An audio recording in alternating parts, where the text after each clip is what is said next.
Fala pessoal, beleza? Aqui quem tá falando é o Farias. Hoje é dia de aprender jogando. E a história que eu vou trazer hoje é a história da Revolução Russa. Essa que aconteceu aí em 1917. O gameplay que eu vou deixar rolando de fundo é o gameplay do jogo Assassin's Creed, o Chronicles, né? Chronicles Rússia. E esse é um joguinho aí que foi lançado bem diferente do que costuma ser lançado na série, mais no estilinho indie, né? 2D. Mas é um jogo muito bacana, é um jogo muito legal, vale a pena conferir. Tem mais dois desse aí, se não me engano, é o Assassin's Creed China e também tem o Assassin's Creed Índia, né? Então é o Rússia, Índia e o China lançado até o momento, não sei se vai ter mais. Bom, então deixemos o gameplay rolando de fundo enquanto vamos para o que interessa, que é a história, né, da Revolução de 1917. Bom, a Revolução Russa que aconteceu nessa data, ela foi uma série de eventos políticos na Rússia, que depois da eliminação da autocracia russa e depois do governo provisório, que era o governo de Duma, ela resultou aí no estabelecimento do poder soviético sob o controle do partido Bolchevique. E o resultado desse processo aí foi a criação da União Soviética, que durou até 1991. No começo do século XX, a Rússia ela era um país de economia atrasada. E a Rússia, ao contrário do que muitos pensam aí, ou que muitos não sabem, ela era, assim, dependente da agricultura. 80% da economia do país estava concentrado aí no campo, né, na produção dos gêneros agrícolas. Só que os trabalhadores rurais eles viviam em extrema miséria, em pobreza, né, como não foi diferente em outros países, né, infelizmente. Só que eles pagavam, ainda assim, mesmo vivendo em miséria e pobreza, eles tinham que pagar outros impostos para manter a base do sistema czarista de Nicolai II. E Czar, que governava a Rússia de forma absolutista, ele concentrava os poderes em suas mãos e não abria espaço para a democracia. E mesmo os trabalhadores urbanos, que desfrutavam os poucos empregos da fraca indústria russa, eles viviam aí descontentes com o governo de Czar. E foi no ano de 1905 que Nicolai II ele mostrou que era uma pessoa realmente muito violenta e muito repressiva, né? E ele fez aí o que ficou conhecido como o Domingo Sangrento, né? Ele mandou seu exército fuzilar milhares de manifestantes. Então começava aí a formação dos sovietes. Os sovietes, para quem não sabe, é a organização de trabalhadores russos. E isso foi sobre a liderança de Lenin. E os bolcheviques eles começaram aí a preparar a revolução socialista na Rússia e também a queda da monarquia. Bom, a revolução ela compreendeu aí em duas fases diferentes, né? A gente teve a revolução de fevereiro de 1917. Existe uma diferença no calendário, na verdade, pelo calendário ocidental, essa data foi em março de 1917. E isso derrubou aí a autocracia de Tsar Nicolai II da Rússia, que foi o último czar a governar, e ele procurou estabelecer em seu lugar aí uma república de cunho liberal. Já a outra fase foi em outubro, que pelo calendário ocidental foi em novembro de 1917, no qual o partido Bolchevique, que era liderado por Vladimir Lenin, que foi o primeiro presidente do partido Bolchevique e líder da União Soviética, o nome inteiro dele é Vladimir Ilyich Ulyanov Lenin, ele derrubou o governo aí provisório e impôs o governo socialista soviético. Bom, tem uma curiosidade sobre o nome Czar. Czar no caso é a pronúncia, mas na verdade ele se escreve como se fosse César, só que sem o E, C mudo. Né? E a palavra Czar, ela tem as suas origens aí no título César, realmente que era concedido aos imperadores romanos na Idade Antiga. E na Idade Média o título de Czar era ostentado também por soberanos búlgaros e sérvios. Daí a origem do nome Czar. Voltando à Revolução, a gente teve aí o governo provisório e o soviete de Petrogrado, né? Que foi o governo que iniciou aí de imediato diversas reformas liberalizantes, inclusive a abolição da corporação policial e a sua substituição por uma milícia popular. E a questão disso foi que os líderes bolcheviques, entre os quais estava Lenin, né, eles formaram aí os sovietes, que era na verdade o conselho.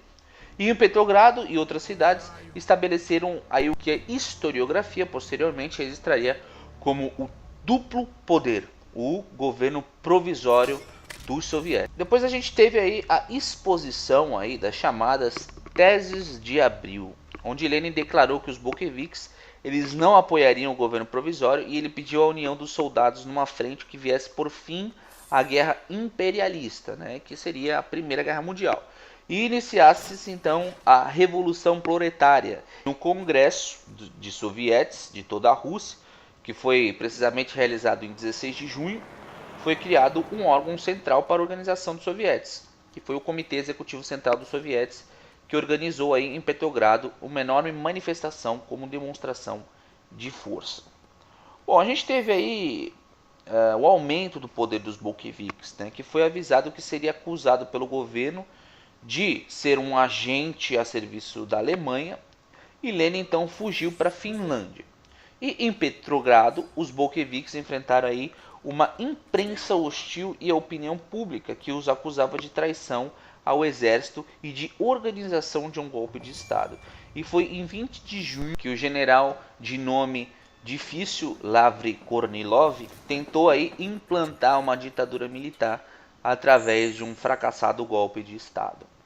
E da Finlândia, Lenin começou a preparar uma rebelião armada.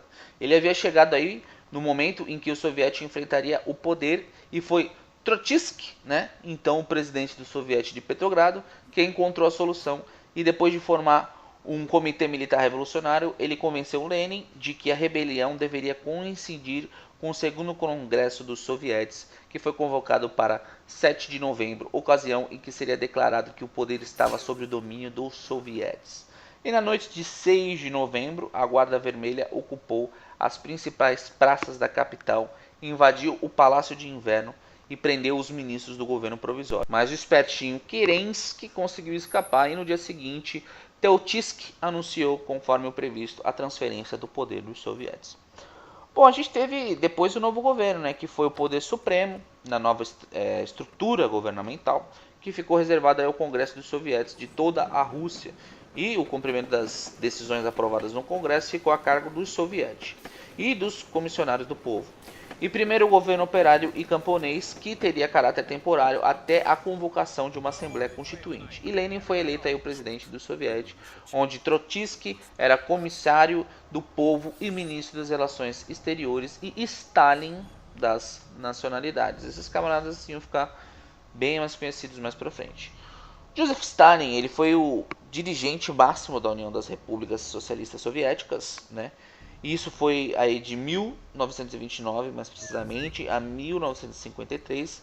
Ele governou por meio do terror, como todos sabem, embora também ele tenha convertido aí a União Soviética em uma das principais potências mundiais. Eu sei que nesse vídeo eu estou falando bastante de data, mas na verdade é importante a gente falar dessas datas, que foram datas muito importantes na Revolução Russa. E não tem como eu pular, né, e não falar das datas. É uma coisa que eu quis pôr aqui mesmo, porque às vezes você está até fazendo um trabalho ou alguma coisa que precisa de datas, né? Mas para você ter um entendimento, nem precisa tanto, eu poderia resumir melhor.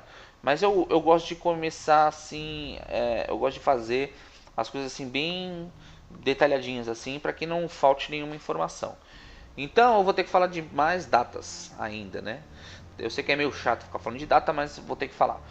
Foi em 15 de novembro que o soviete, o Conselho dos Comissários do Povo, estabeleceu o direito de autodeterminação dos povos da Rússia, e os bancos eles foram nacionalizados e o controle da população foi entregue aos trabalhadores, né? E as assembleias constituintes foi dissolvida pelo novo governo por representar a fase burguesa da revolução, já que fora convocada aí pelo governo provisório. E em seu lugar foi reunido o terceiro congresso de sovietes de toda a Rússia, e o congresso aprovou a declaração dos direitos do povo trabalhador e explorado como introdução à Constituição, pela qual era criada a República Soviética Federativa Socialista da Rússia, que atendia pelas siglas RSFSR.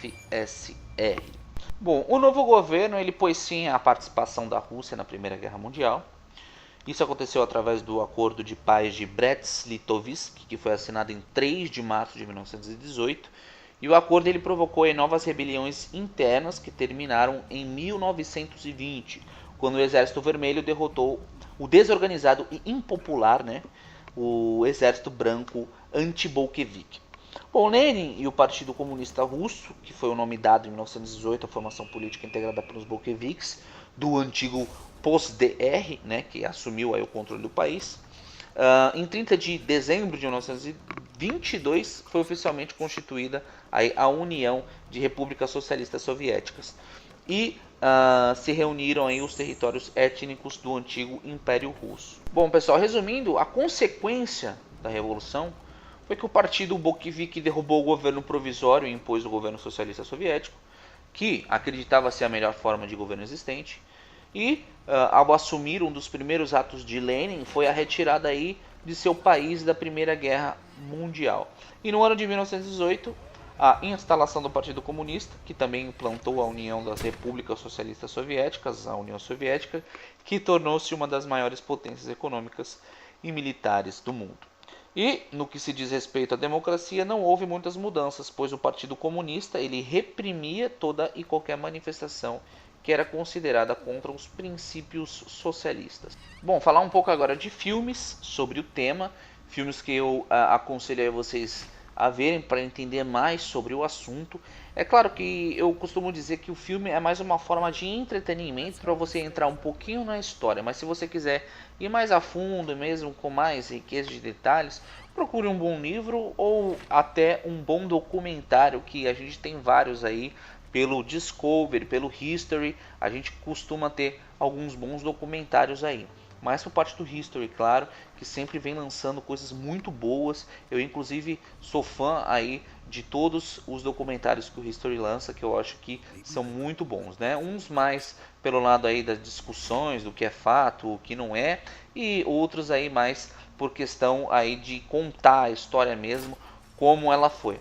Bom, pessoal, os filmes que eu indico para vocês é Reds, é um filme de 1981, é um filme, é claro, um pouquinho antigo, mas se você procurar aí bastante você vai conseguir achar. O Encouraçado Pouquetim, que é um filme mais velho ainda, é de 1925, cara, bem difícil de conseguir este filme.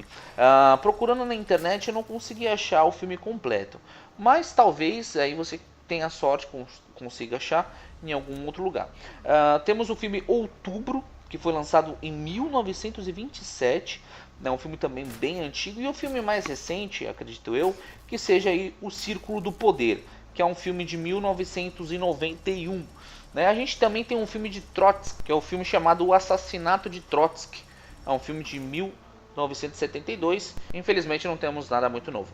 Bom, pessoal, espero que vocês tenham gostado, espero que tenha ficado bem esclarecedor. Se ficou alguma dúvida aí por parte de vocês, por favor, não hesitem em postar nos comentários, que assim que possível eu respondo para vocês. Eu já ia me esquecendo, tem um outro filme muito legal para vocês verem também, que é o filme chamado Doutor Zhivago. É um filme de 1965, também é um filme que conta bastante sobre a história aí da Revolução Russa. Talvez seja até interessante para você ver esse filme aí. É claro que vocês não vão ver todos esses filmes, né? Mesmo porque tem que gostar de coisa antiga, né? Para vocês estarem vendo isso aí. Mas são filmes que ajudam um pouquinho. Mas espero que vocês tenham gostado. Um forte abraço a todos vocês. Que Deus abençoe a vida de vocês. Não se esqueçam de curtir, de comentar e de se inscrever aqui nesse canal para ajudar nesse trabalho. Forte abraço. Fui.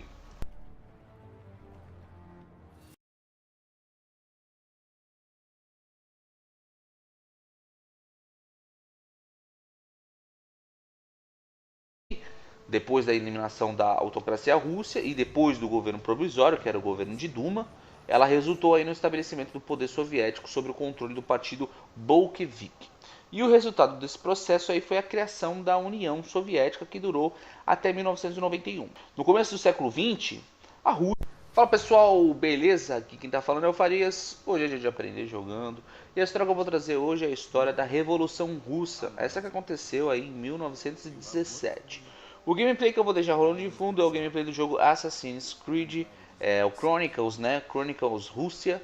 E esse é um joguinho aí que foi lançado, bem diferente do que costuma ser lançado na série, mais no estilinho indie, né? 2D. Mas é um jogo muito bacana, é um jogo muito legal, vale a pena conferir. Tem mais dois desse aí, se não me engano, é o Assassin's Creed China e também tem o Assassin's Creed Índia, né? Então é o Rússia e Índia e o China lançado até o momento, não sei se vai ter mais. Bom, então deixemos o gameplay rolando de fundo enquanto vamos para o que interessa, que é a história, né, da Revolução de 1917. Bom, a Revolução Russa, que aconteceu nessa data, ela foi uma série de eventos políticos na Rússia. Que a Rússia, ela era um país de economia atrasada. E a Rússia, ao contrário do que muitos pensam aí, ou que muitos não sabem, ela era, assim, dependente da agricultura. 80% da economia do país estava concentrado aí no campo, né, na produção dos gêneros agrícolas.